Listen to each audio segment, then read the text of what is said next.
What's up, everybody? Thanks for joining me tonight. So I wanted to show you guys my most recent pickups, talk a little bit about that, and then have a little discussion about staying on track of what you're doing and not let what other people think defer you from what you believe and what's going on. So this weekend I actually had a friend get a hold of me, and they needed some cash because they're still waiting on an insurance check, so they wanted to sell me some silver.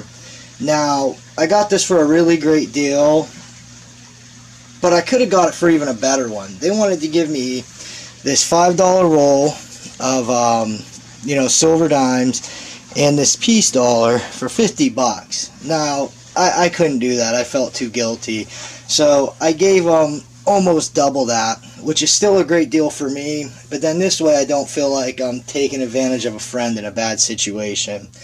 I love these peace dollars. They're very amazing. I got a couple other ones of them, but less and less are out there every year. This is 1926, and it's not in too bad a condition for 1926. And like you guys know, I love the history of these. I mean, who knows whose pocket this has been in and where it's traveled.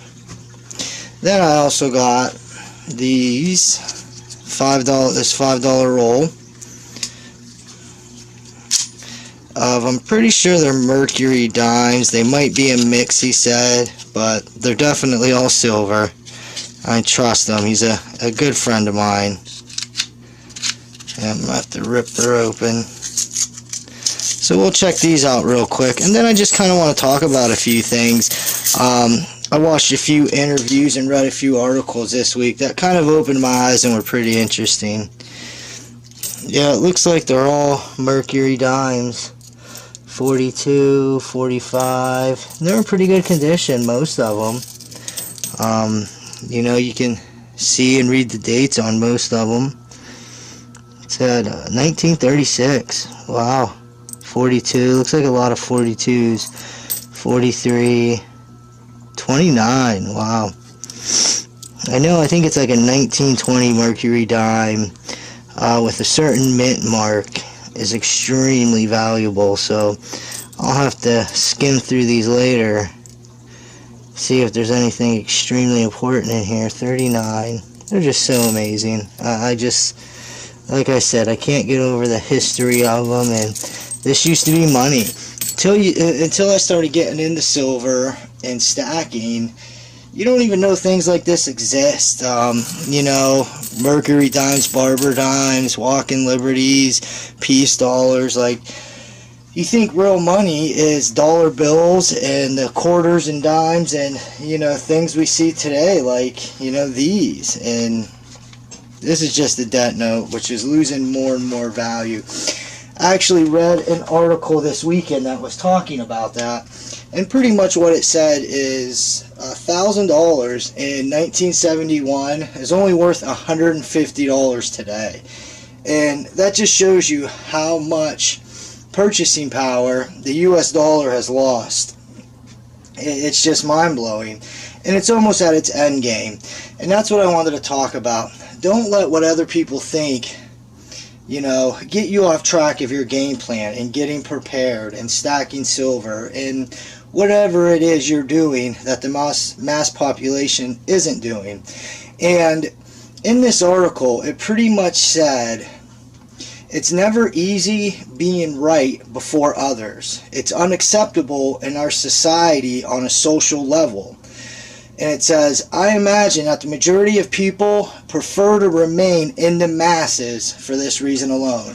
And pretty much what they're saying is most people, even if they know they're wrong, will keep doing what they're doing as long as if the majority of the people have that same thought or same frame of mind. And people like us that are stacking and getting prepared, we're outside that box.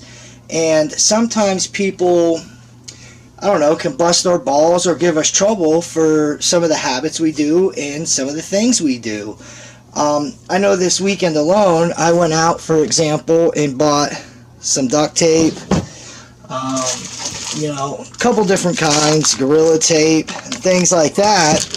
And I was with my brother, and he was kind of just laughing at me for buying these things, because I didn't buy them because I needed them today. I bought them to go into my prep stuff and with my prep kits, because duct tape is an amazing thing to have in a bad situation.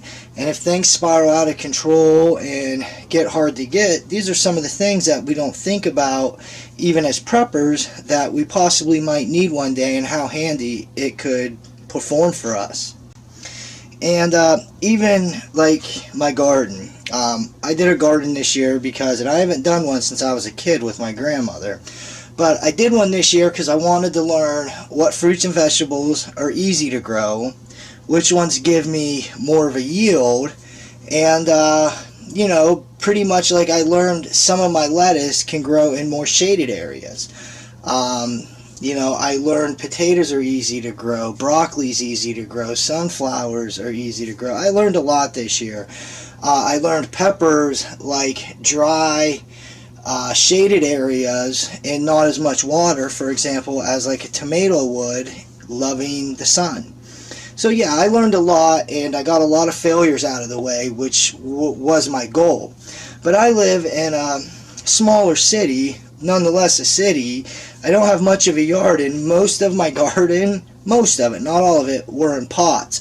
So I've had a lot of people, when I'm outside tending to it, when I'm walking by, kind of talk to me and, you know, act like I'm a little out there for growing as much as I did and doing what I'm doing in the city.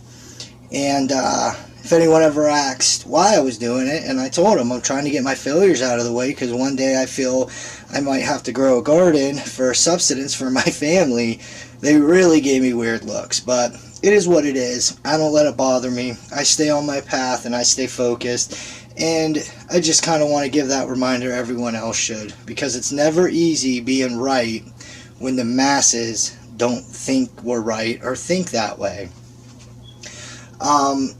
Something else I wanted to bring up is, real quick, just double check where you're getting your information on things, do your due diligence, and only believe what you look into and find to be factual.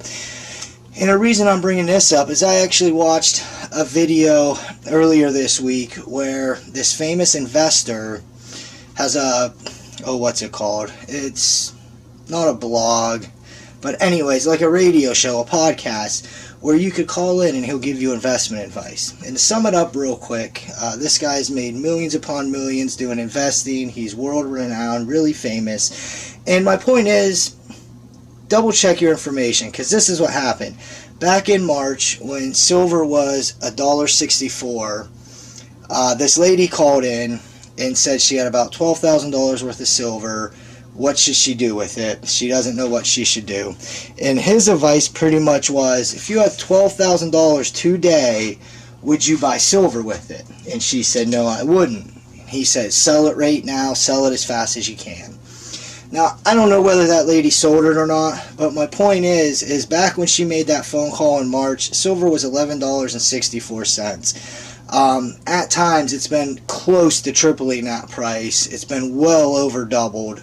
So, if she would have sold it back then for $12,000, she would have really been upset at herself, because today she could have got anywhere from, geez, even if silver doubled, it'd be $24,000. So you figure out the math. Almost three times 12, somewhere in between $30,000 and $40,000.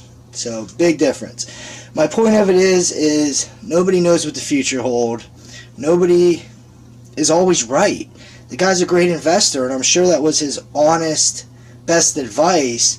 But maybe for his situation, not hers. Because he's made millions of dollars. He's thinking of the mindset of a millionaire, not an average day American.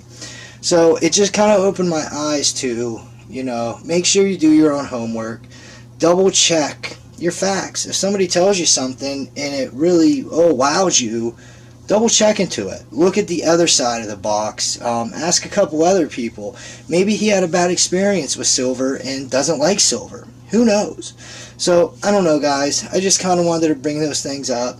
I know I haven't been around a lot lately, but I've been really busy and I've had a lot going on. I'm sure a lot of you have. But anyways, guys, please take care. Please stay safe. I got a giveaway I'm thinking about doing coming up real soon. I'll keep you guys posted on it. And please, keep prepping, everyone. Have a good night.